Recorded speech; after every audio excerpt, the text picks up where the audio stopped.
doesn't accept what old cats like do. He asks why. Then he asks, can you do it better? And then when he leaves the room, he do his own thing. And then he comes back. But he inspires me because now I'm at an age where I look at him and I want to grow up and be like him. And so in order to do that, I got to learn from him. So that means I got to let y'all listen to him. Hey, appreciate it, Royal.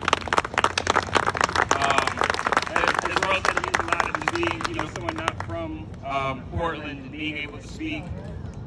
Someone who's done so much for the community. I just want to start by first connecting what we're doing here.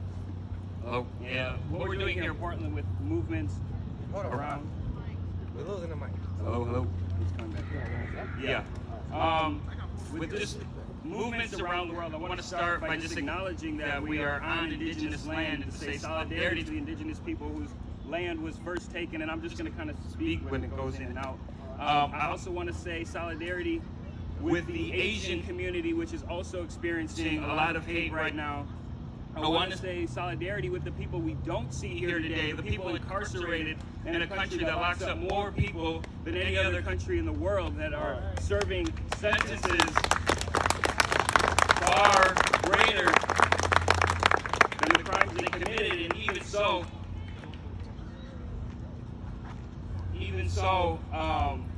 the fact that we know jail does not solve the issues in our community.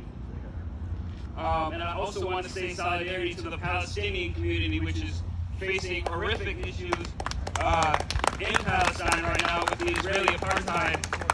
And I also just want to give a huge shout out to our youth who are struggling in this city right now. And I believe that as adults, we have failed to provide the opportunities for them.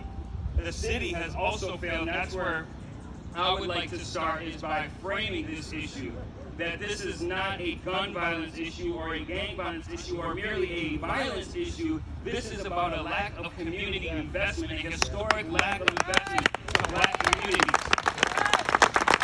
Gun violence is not the source. Gun violence is the outcome when you do not fund schools.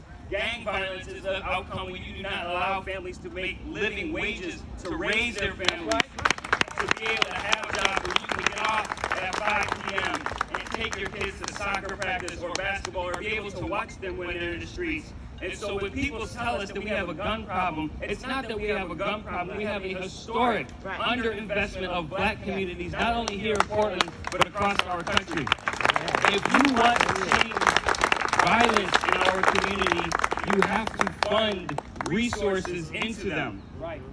The other piece that I want to talk about is how we talk about our Black communities and use strength-based models. Every time we talk about Black people, we talk about low-income families. We talk about high gang violence. Is there some other adjectives that we could use to describe Black people? And instead of low-income housing and single-parent households, how about we look at the assets? The fact that being a youth is an asset, that if we can invest in you today, you can be in college tomorrow. Right, that's good. That's it. We need to give them opportunities. Right now, too many Black kids don't have teachers who look like them. I know students who go to school, and I was one of them.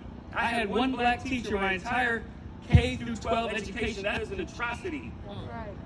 It is more likely today that a Black kid is to know a drug dealer than to know a Black teacher. That it is easier to get access to a gun than it is to get access to a computer. So we need to create investments. We need to start using positive language around, I am not a minority, I'm a Black man. That's right. I'm not a statistic. We need to fund schools. We need to create wealth-building opportunities to restore Black home ownership that was used through gentrification to build up white communities. We need to take every opportunity that costs money for Black children and make it free. I'm talking about everything. TriMet, college, every opportunity that we can do to create jobs and create opportunities. If you want to stop gun violence this summer, make sure every Black child has a job this summer. Make sure everyone has a program that they can be in. We need jobs also for the parents too, and I'm not talking about minimum wage working at McDonald's and things like that. We need middle-class jobs, and so you need to give students now internships, real internships that give them access to middle-class jobs. So I'm going to close it out with this. I have a list of asks from the community that we can do right now. Let's do it. First of all, Intel is a company based right here in Portland that's worth $226 billion. I'm asking them right now, give every black child a computer. You have hundreds of millions of dollars. Make sure, if you don't want a kid to have a gun at 13, make sure he's got a computer at age 5. That's right. I'm calling on companies like AT&T and Verizon Wireless to provide hotspots for internet access, because we know kids cannot learn without access. Internet access at this point in our time is an essential tool. We got kids making video games and music and things like that off of their cell phones. Imagine what they could do if they had a laptop. Right. I'm calling on PPS. And I see Herman with Summer in here. We need 100 new black teachers in our schools. That's right. Come on. I appreciated seeing the police out here today, although I had mixed feelings about it. But if we're going to talk about community safety, we have to have black police officers as well. So I'm calling on them to hire 100 black police officers in our community. You won't have a racial bias problem if you have black police officers. Thank you. Same thing with fire department. We need 100 fire department officers as well. And those are middle class jobs. Yes. Police officers are making $70,000, $75,000 and not even living in the city and not even looking like the community that they are serving.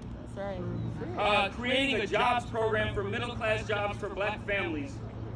The other thing, and this is especially true for the black men here, I want you to think, are you connecting with a black young man every week? And if you're not, find one. They are struggling so much, and they don't see enough people in positions of power or even just reaching out to them. I could imagine hundreds of black kids a week who could use a phone call, who could use a check-in. And that is an opportunity that we as black men, and I know some other people have spoke about it already, that's something that we can elevate and do more. We also can't forget about the East African community. Our African brothers and sisters are also black, and they're also facing issues from language barriers to moving to a new country. And I see too much division between African Americans and African immigrants, and we need to support them. And there also needs to be funding specifically earmarked for black immigrant communities to take advantage of, because there's different issues that they're facing as immigrants in this country. As I said, opening up our different opportunities. Any opportunity that costs money should be free for black students. People say, well, that's racist. How can you do that? Well, you've underinvested in black communities for so long. That's the only way you can fix it is by we're overinvesting in black communities.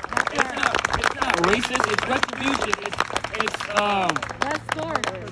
What's the word I'm looking for? Reparations. Thank you.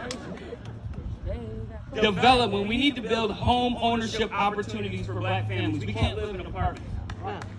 We need the same homes that were bought for us to build Salt and Straw, to build Little Big Burger. We need to bring them back, and we need to create opportunities that are affordable for black people to get into housing. That we can own, not that they And the last thing is just to our youth. We need you. We need you to reach out to us, to make the smart decisions. You're on Snapchat. You're on TikTok. You're seeing your friends talking about this stuff. You could save somebody's life. Help us. It's not snitching. It's looking out. If you care about somebody, I know if Royal cared about somebody in some kind of situation, he would reach out. And so that's what we need for our youth. And just keep your heads up. Sometimes it's unfair. Sometimes it feels like the world is stacked against you, and it is. But that's not an excuse to give up. Thank you.